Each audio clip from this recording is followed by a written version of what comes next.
আসসালামু আলাইকুম। কেমন আছো সবাই? আলহামদুলিল্লাহ আমি ভালো আছি। ফিরোজা পাকের ঘর সবাইকে স্বাগতম। আজকে একটা মিষ্টি আইটেম নিয়ে আসলাম।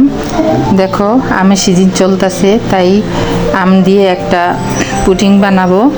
এর জন্য তোমাদের সাথে শেয়ার করছি। আমার চেয়ে ভালো সবাই জানো বানাতে, যারা না জানো তাদের জন্য এই ভিডিও।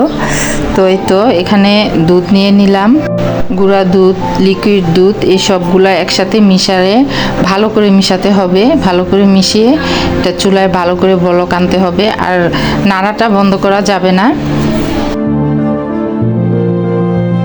তো এই তো আমি একটা কেক মোলের ভিতরে আমগুলো আগেই ঢেলে নিয়েছি, এটা দেখাতে পারি নাই। তো দুধগুলো ঢেলে দিলাম, বলক আওয়ার সাথে সাথে এগুলা নামায় ফেলতে হবে, না হলে তো জমে যাবে। তো এই তো এইভাবে আমি ঢেলে দিছি। তো উপরেও কিছু আম দিয়ে দিলাম।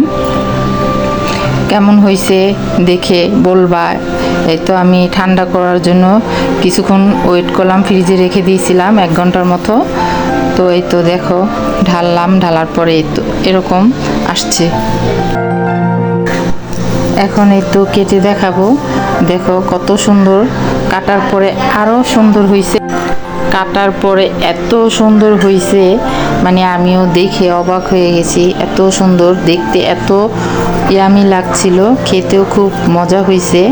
তো বাসায় এভাবে ট্রাই করে দেখবা সবাই, অনেক মজা হয়। সত্যি না খেলে বোঝা যাবে না, অনেক মজা, দেখতে অনেক সুন্দর। তো আমার ভিডিও কেমন লাগে তোমরা সবাই জানাবা, লাইক কমেন্ট শেয়ার করবা। আল্লাহ হাফিজ।